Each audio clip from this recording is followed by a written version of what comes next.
This is the Heroic Voice, where I talk to comic book creators, people I've worked with, other interesting people, about the history of comics, superheroes, and the current state of the comic book industry. I also discuss current and upcoming projects, current events, and any other topics my guests might be interested in talking about. So subscribe and hit the like button. Help me grow this channel and promote indie comic book creators, publishers, and other people affiliated with the comic book industry. Your comments are appreciated. Get to it and leave feedback, good, bad, and otherwise. I am your host, Dennis Maloney, writer, publisher of the Heroic Multiverse, where we spotlight good girls, bad girls, super babes, and superheroics in a classic, kind of golden agey style. Grab some snacks and enjoy. This is the Heroic Voice.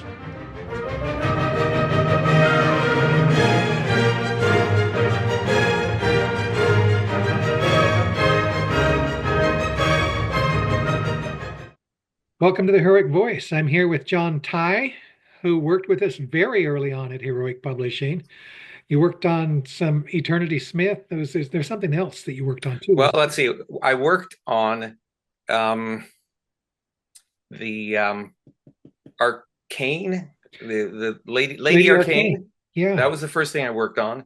And then I worked on there was one issue of Tigress.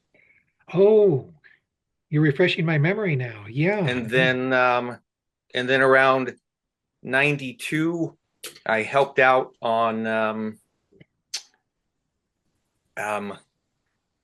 some reprints of the Champions with some new material. Right. We did some new material for Champions Classics. Champions Classic, right. That's it. And then that was a flip book with Flair. Yes. You helped us with the missing story material that we incorporated into that.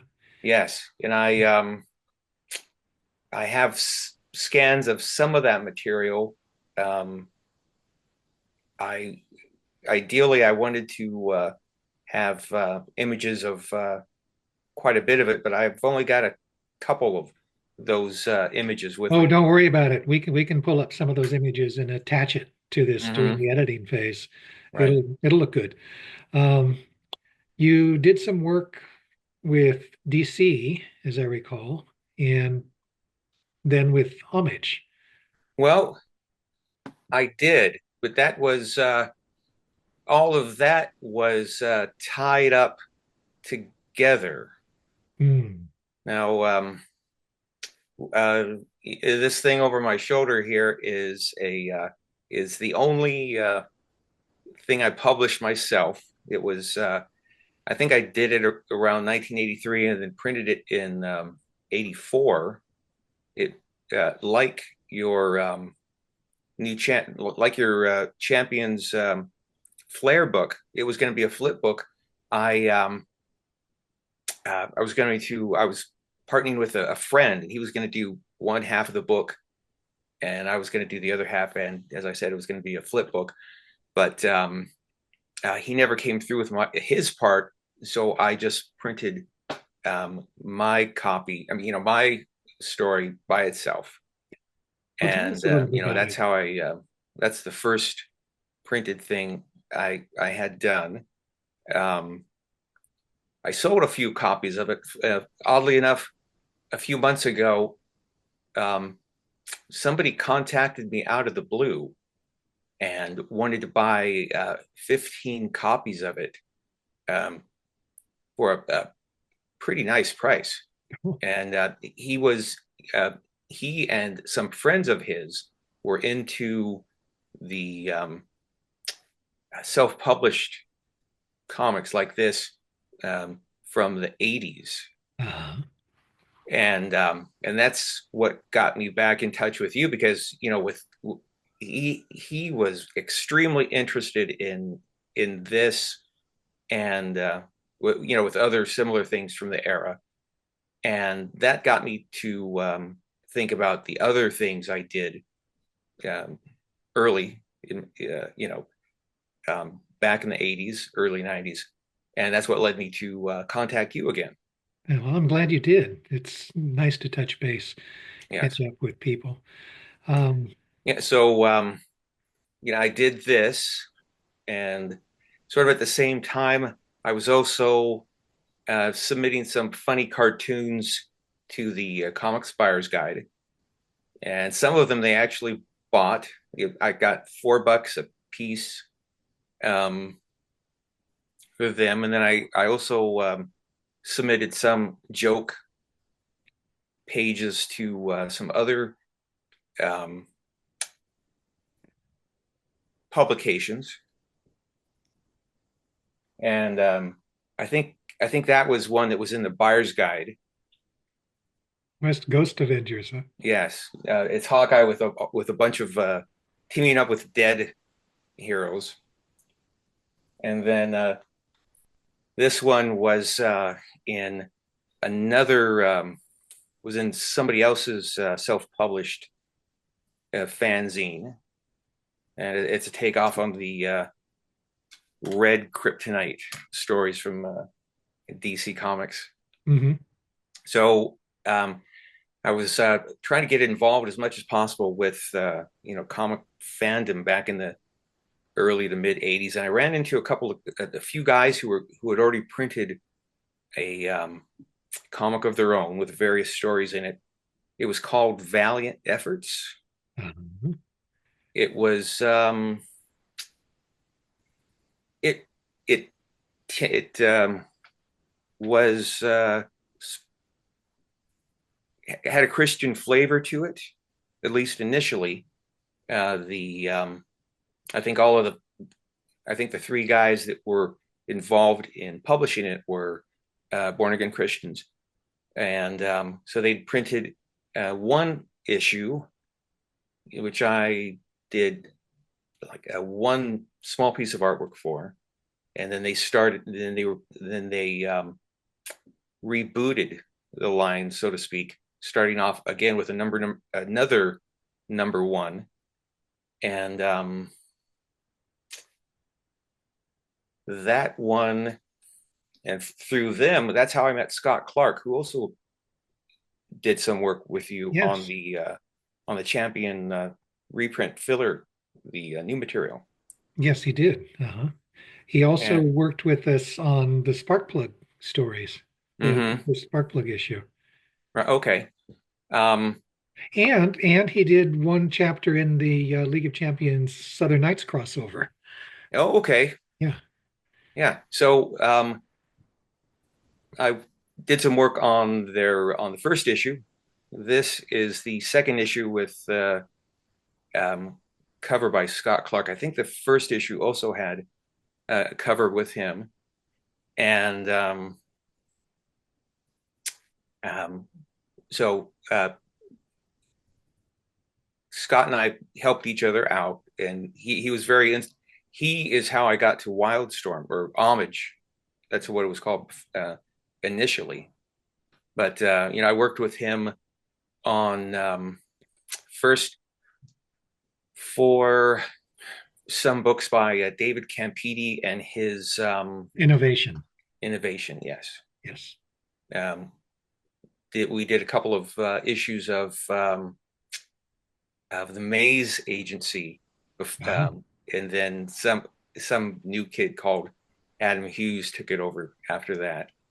Um, but and then through from Innovation, he got some work with you, and I got some work with you after because of that, and then he got a job at Homage slash Wildstorm helping Jim Lee with backgrounds, penciling backgrounds. And he told me that Scott Williams needed an assistant for inking. And that's how I got to them. With Valiant Efforts, um, I worked on all they did two more issues. This is the last one. And it kind of funny story regarding how all of that ended. They got a letter from Voyager, maybe Voyager Communications, Jim Shooter's company, Hmm. and they were coming out with their Valiant comics. So they wanted to give um, these guys maybe $3,000, something like that, to have them stop using their name. So so that there would be nothing else on the stands with Valiant in the title. Yeah. And sadly, the guys got greedy. I think they asked for tens of thousands of Mm. dollars, and ultimately, um, Jim Shooter's company just ignored them and moved on without giving Yeah. them any money. It Um, was it was a courtesy offer, and yes, and you I need thought it was can't kind of funny that, misunderstand that sort of thing. yeah, um, I thought it was kind of funny that these Christian fellows uh, fell into greed and Yeah. let that trip them up. So with the second issue, as I mentioned, that's Scott Clark's pencils and inks, I think. Um, Yeah, Scott had a very distinct, a very clean, um, you know, style. It was, yes, and the coloring is by Steve Furco, who also, um, through his association with Scott, got some work at Wildstorm himself coloring. And so the interior work was done by this one penciler, and I really was not all that thrilled with his pencils. So pretty much um, maybe about 80% of them I erased and then repenciled. The word balloons were still there, so I had to you know um, follow those. But I did quite a bit of redrawing of pages, panels, and I was pretty happy with the outcome for back then. And then after that's one of after mine. that, in the early '90s, Yeah. after Innovation, um, as I mentioned, started working with the Champions books on that stuff. Mhm. I did, I think I did about six covers for you. This is one of them. Yeah, we had because we were splitting the longer stories up into chapters. We needed new covers for the chapters that didn't have covers, and you stepped in to Okay. help us with that.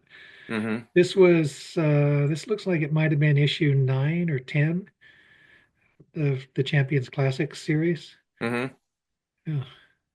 That's Ice Star and Right. Dark Malice up there. Mm-hmm. Maybe What's the earlier. name of the sorcerer? Dr. Arcane. Oh, okay. All right. Yeah. So And well, then thank you for that. I here's really another appreciate it. one. Yeah, that's later on. I think that's issue 12, if I'm not mistaken. Might have been earlier. No, 12 would have been. This would have been issue 10 or 11. Mm-hmm.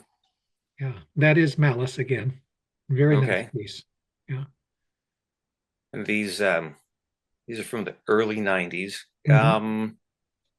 I think this is right before I started working at Homage Wildstorm. I did a couple of covers for the Flair side of the book, Uh-huh. and I wish I'd been able to grab scans of those as well. But but then I moved to Homage, and as I mentioned, that was thanks to Scott Clark. He told me that Scott Williams needed he had an assistant inker, but the guy was flaky and undependable. I guess that's the same thing. And so I tried out for the job, and he hired me. It was amazing. Oh, the things I could do on 550 an hour. Yes, Hey, you that guys are was all tough. so young in that picture. Oh my goodness. Yes, yeah. Um, let's see. It's what do we got here? Well, Willis Kimberly. Bertaccio. Who? Joe Rosas. Uh, Sadly, well, Joe Rosas was the colorist on Jim's X-Men books. mhm. And when I got there, they were just finishing up the last issues. In fact, the first page that I had to erase and clean up was this beautiful full page um, illustration of Storm flying by Wills Portacio. It was an amazing page. But Joe Rosas was the colorist, at least on Jim's book. So Jim wanted to keep that quality for the Wildcats books, for the Wildstorm books. He had to move all the way up from New Jersey, and he started working on Wildcats #1. But then Spawn #1 came out with a completely different style of color, and Jim wanted that color. He wanted that look himself for Wildcats. So he went to Joe Rosas and asked him to do that. And Joe said, "Well, I can't do that." And sadly, Joe packed his bags and went back to New Jersey. And Jim got somebody, you know, Joe Tighe. He would do the colors and then submit them to the computer artists to translate onto the page. Mark Silvestri, he was with the Wildstorm for a while in the beginning. I heard one of the reasons was he wanted to keep tabs on what Jim was doing, but he was there for a year or so and then moved up to LA to be closer to the entertainment industry and moved Top Cow with him. Scott Williams, Mike Heisler, a letterer. Later, he became the editor-in-chief. Well, there wasn't Bill Kaplan was editor-in-chief of Wildstorm. Then he was gone. I think there might have been some palace intrigue regarding that, and his assistant took the job. But maybe a couple of weeks later, his assistant editor realized it was more than he could handle and just quit. Hmm. So they needed somebody for the position, and they hired Mike. And well, Mike is Mike. So then Brandon Choi, co-writer with Jim on things like the Wildcats, and that's myself right there. I don't know who that is, but and then hiding in the background is Scott Williams' former assistant inker. He came out with his own book in 92 or 93 called Q Unit, but that's the last I heard of him. So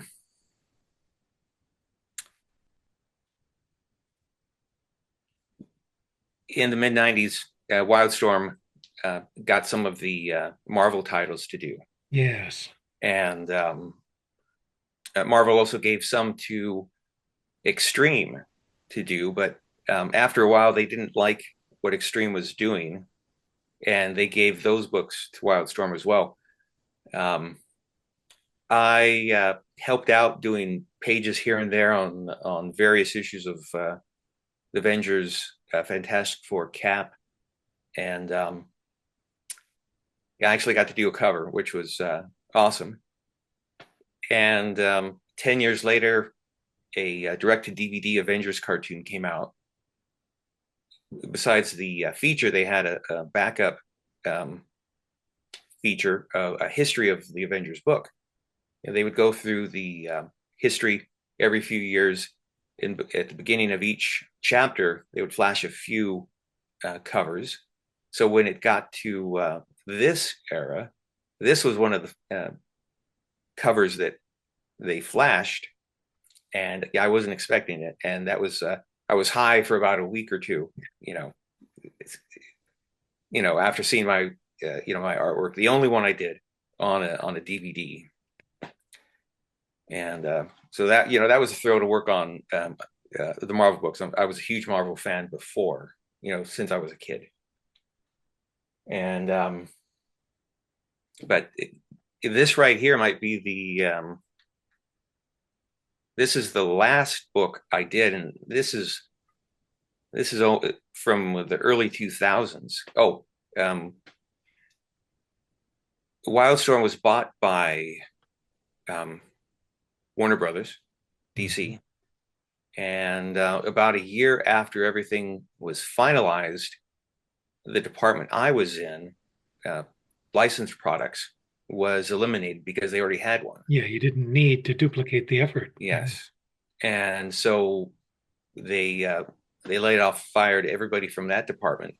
I was working on a Resident Evil book magazine at the time. That was a lot of fun because I was a big fan of the Resident Evil game.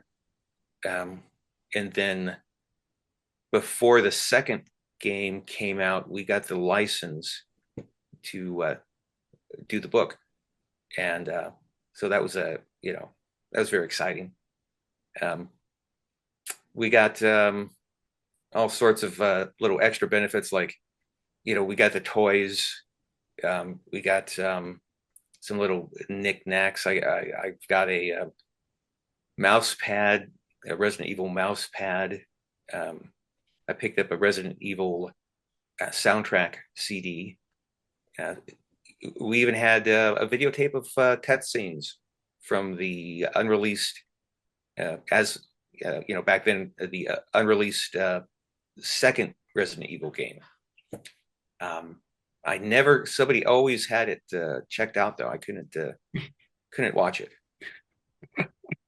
So so I was with Wildstorm from 92 until 99. And let go, as I said, due to the department being fired, eliminated. And then in maybe 2001 or so, one of the guys I worked with, Armando DeRuthi, said he needed some help with a Superman issue. So I inked about 3 pages, and this is the cover of the last big thing I did. And here's here's one of the pages I did. Now this it's probably hard to tell, but on that little page I did one of my shall I say signature techniques, which is using wax. During the early 90s,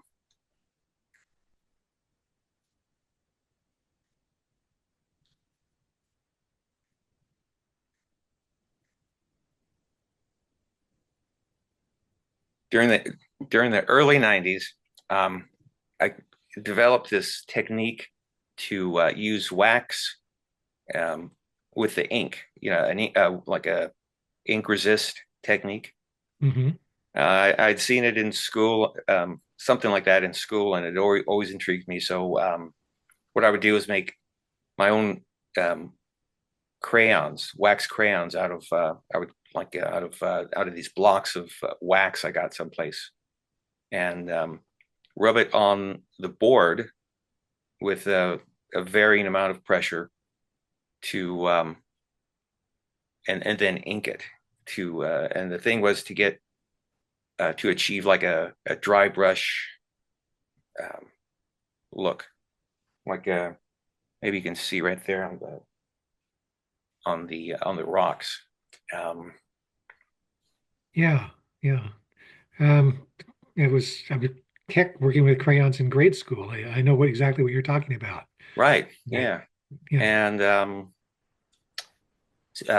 couple of the guys, one of them being Scott Clark, and then another friend of mine, Rich Johnson, did a couple of things, using that technique, but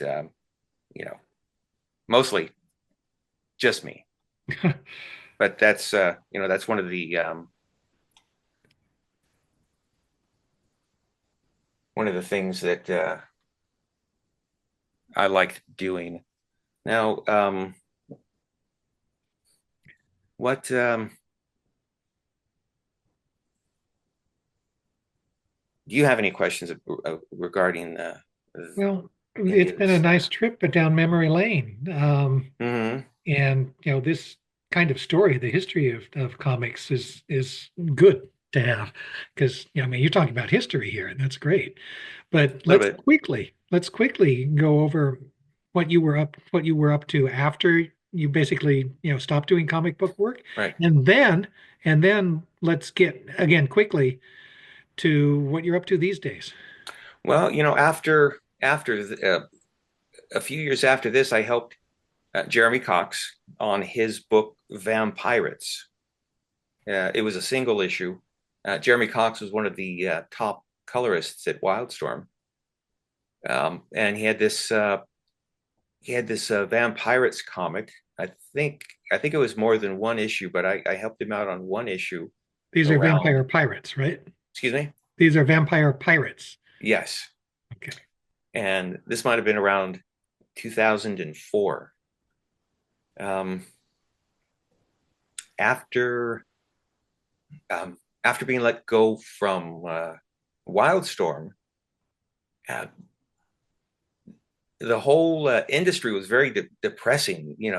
Books weren't selling much. I think um, if you could sell, I think books that were selling 40,000 were doing pretty good. Yeah. Like the award-winning Astro City book that was selling in the 40,000s. I know that Spawn and X-Men were selling at greater numbers than that, but not every book is with Spawn or the X-Men. Um,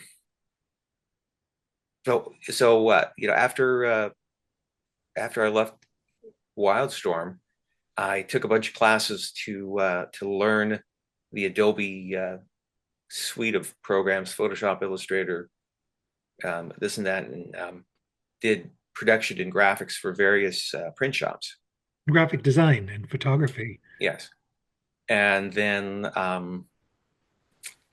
I did that until about 2008, and then in 2010, I started um, getting back in. Well, I started getting into photography. I'd always wanted to do photography, and but just never had the chance. Hmm. So I started getting into photography, and that was getting better and better, but still um, a few, maybe a couple of years ago, um, it still was not. It was getting better, but it still was. It wasn't reliable. So I just threw in the towel and stopped that as well. So what are you up to these days? Well, working a regular retail job, night, pretty much 40 hours a week, and it it's it's pretty good. I mean, I'm on my first um, paid week vacation since 2005. Um, you know, for the past let's say 14 years or so, I've just been um, like doing various things, trying to pay the rent, and it, it's it's so nice to have a regular check. Yes, You yes. know, one of the things I did maybe around 2017 out of nowhere, I got a couple of jobs from this local design firm. I They wanted um, visual instructions for a obstacle course. So I did um, maybe 30, 30 illustrations and then converted them into vector art, Uh-huh. for their various uh, obstacle stations. And that was fun. Oh. Do you ever have a hankering to try your hand at graphic story stuff I again? do. And recently I thought of a just a small vignette, as the French would say, of like let's say like a six panel Superman, what or like a six panel Clark Kent scene. And I was thinking I could do something high tech, like an animated GIF of it. Have the turn it into a slideshow instead of a page. Ah, You know, and so I'm thinking about how to do that. that'd be cool. Yeah, you know. Well, do me a favor, stay in touch. Okay. We don't have, sadly, at Heroic publishing a lot of work, but if an idea occurs to you, maybe we could work something out. Okay. Now, um, how about what's coming out from you, or what's on the horizon for Heroic? Oh, lots of stuff that's in development, Right. but we move so slowly, it takes a long Mm-hmm. time. You can see what's coming up at our website. That's heroicmultiverse.com. Okay. We've got a Champions issue that's almost ready. Ron Harris just finished the sixth issue of Alter Ego. Got to letter it and Right. color it. All kinds of things are in the planning stages. Just Mm-hmm. a matter of how long it takes us to get to it. Um, so Well, good to hear. yeah, thank you. What about you? Social media, website? Let's wrap it up with that. Let people know how to, or if it is even possible, to follow what you're doing. Well, uh, social media is alien to me. Ah, I'm on Facebook, but nothing. I'm not promoting anything. I do have a a website of a portfolio. That would be jtighe.com. and that's Tighe. Yes, jtighe.com. But that would be it. I mean, I was on Instagram for a little while, uh, maybe a couple of years ago, but I'm not, I'm not with it like the kids these days. Oh yeah, kids can Yes, do a lot of those things kids. that us old fogies have trouble with. Yes, So anyway, John, it's good to see you. It's been a long yes, time. I it's been a hope it's pleasure. not, and thank you. And yes, definitely stay in touch. I want to encourage people who are watching this to like it if you like it, to subscribe to the Heroic Voice YouTube channel, and to Hmm. share this with people because we're doing history here. John's told us a lot Right. of stuff that I didn't know, and that is great. Again, thank you, John. We're going to sign off now. Okay. Well, thanks for the chance to connect. You're welcome. Thank you for being in touch. All right.